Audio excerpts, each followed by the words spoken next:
ñu ngi leen di nuyu di leen jaajëfal yéen ñuy suivre chaîne bii di Xalaat TV ñu leen di dalalaat ci seen jàngatu bés bi. te nag dañuy wax ci wàllum Covid 19 mais comme ni ngeen ko xamee dañ koy aborder comme ni ñu amee habitude daan ko defee depuis ba ñu nemmeekoo ni mbir mi politique daf cee làqu wutum koppar gu métti da ko lal complot mondial da cee ne ngir teg jéego yu am solo ci li ñuy wooyee nouvel ordre mondial.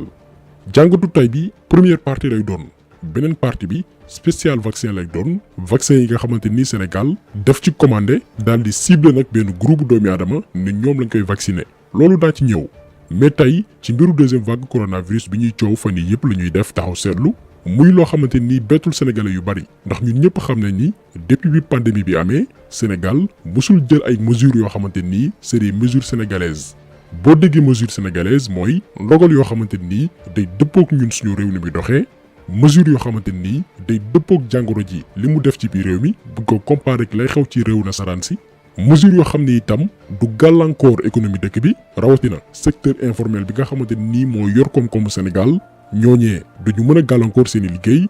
mais dañoo gis ni anam gi ñu gérer pandémie bi dañoo jël suñuy bët yëpp jëmale ko ci France lépp lu ñoom waa France jël ci ay ndogal semaine bi ci topp wala weer wi ci topp Sénégal daal di koy toppandoo.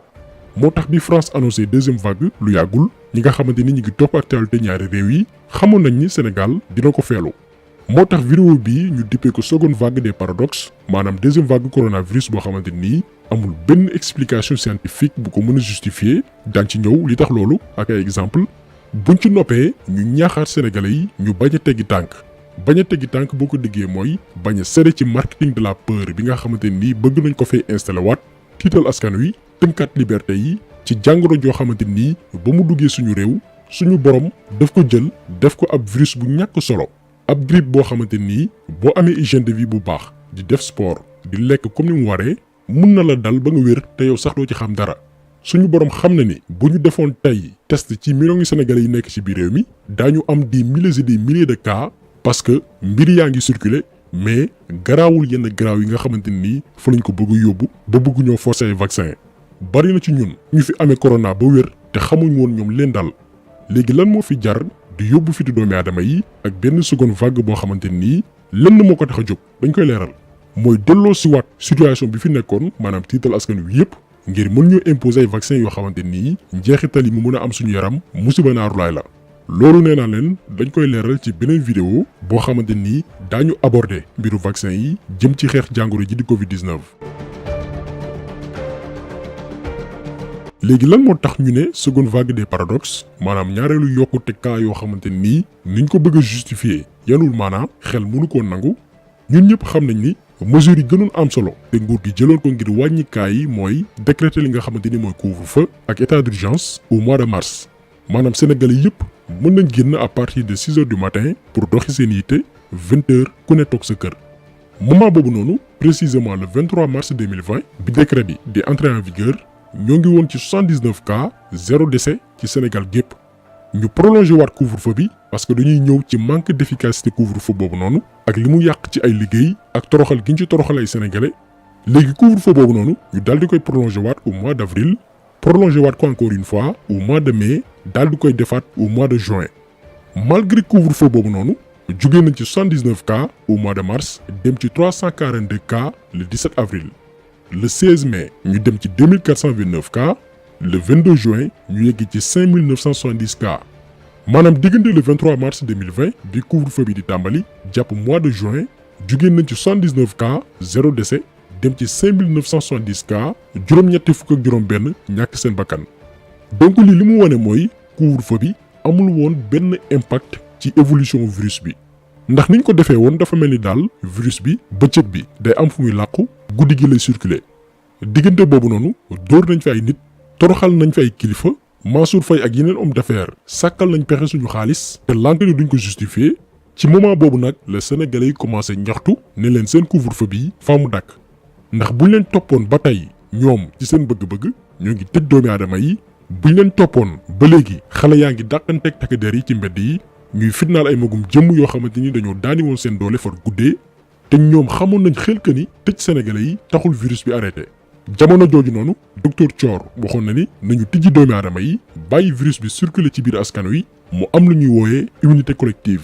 saaga woon nañ ko fi jamono ji mu waxee woon loolu am na sax ñu waxoon ni dañ ko waroon tëj ndax dafay mettre population bi en danger te xoolal tey bi ñu doxalee ba ci kanam histoire jox na ko dëgg moom docteur Thior. bu dee da ngeen di continuer chaque matin ngeen di def ay tests Sénégal dans le cadre de ce virus là fii ba décembre wala lu ko weesu mën ngeen am ay cas communautaire léegi nooy def est-ce que nit xalaat na fii ba décembre situation bi ñuy vivre ñu koy vivre nit xalaat na ko dafa am un principe de vaccination naturelle en cas d'épidémie. maanaam corona bi bu ñu ko bàyyee mu circuler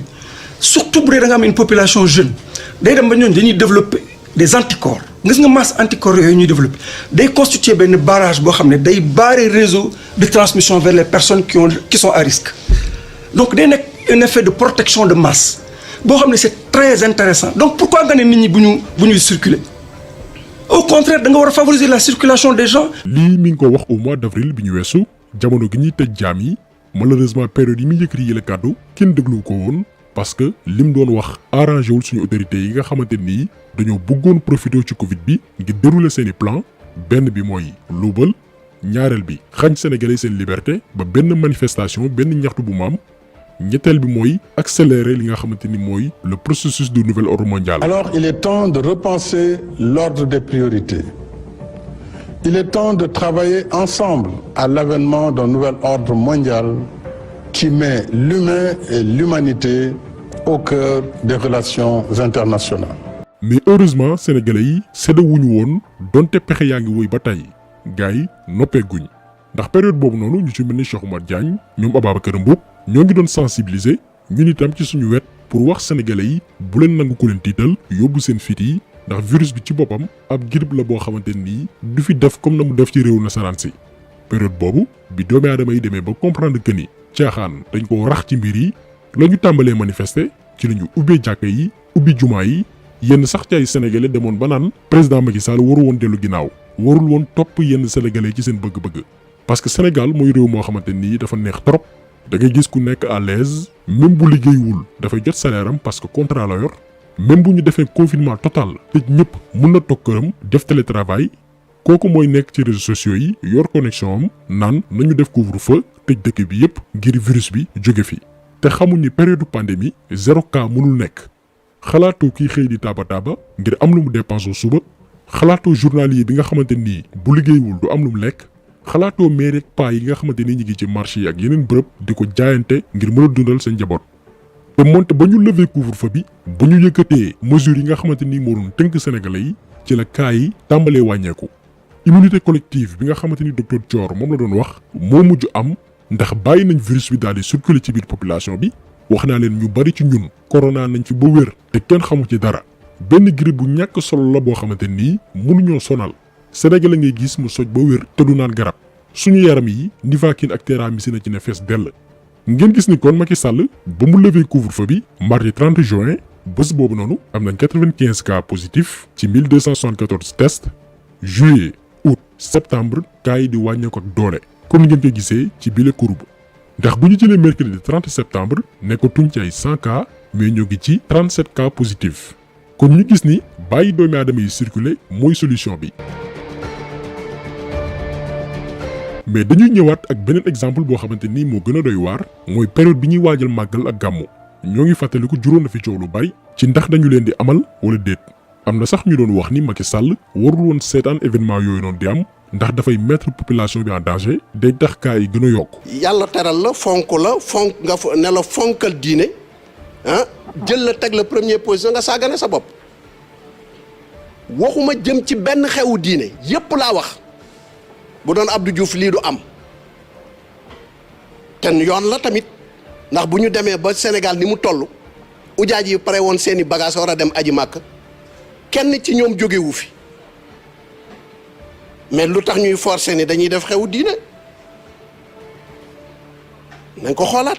déjà moom ka mu jël exemple sax du modèle pour jeunes sénégalais yi muy Abdou Diouf dañ koy wax ndax mënoo ni imaam nga. amoo kenn koo jël exemple ku dul benn franc-maçon boo xamante nii nëbbatuwul moom Abdou Diouf mi ngi bokk ci loge Grand Orient bu nekk France moom làqatuwul ñooñu dañ koy invité ci seen sommet yi gën a mag nga koy jël exemple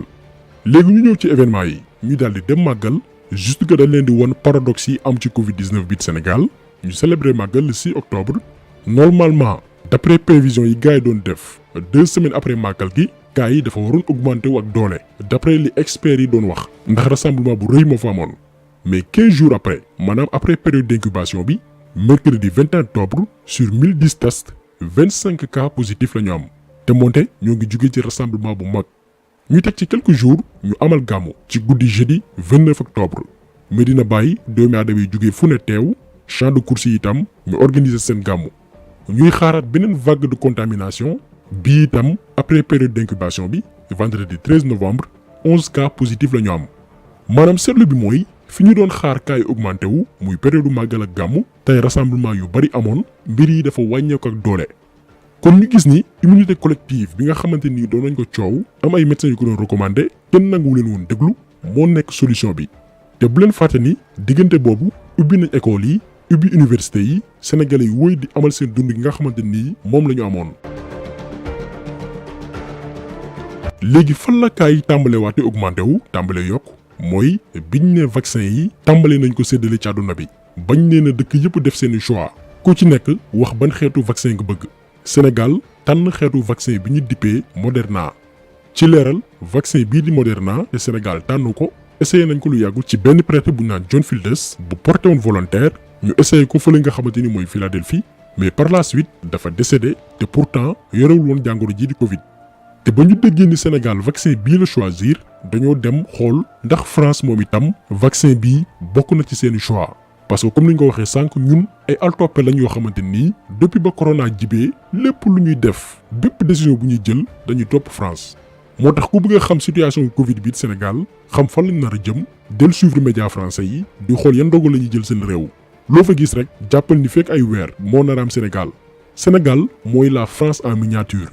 mais nekkite vaccin bi ñu tànn ñun compagnie suédoise bi ko produire dafa boole France ci dëkk yi nga xamante nii fa lañ koy produire peut-être suñu autorités yi daañu weddiwaat ne nekkul ni liñ koy produire France moo tax ñu choisir ko mais comme niñ ko waxee ci njëlbeen vidéo bi lii beneen sujet spécial vaccin lay doon parce que ñun nekkatuñu ci période yi nga xamante nii information yombul woon nekkatuñ jamono joo xamante ni tubaab yi dañuy ñëw suñu réew yi dañu utiliser comme ay cobaye di xool ba xam vaccin bi baax na am déet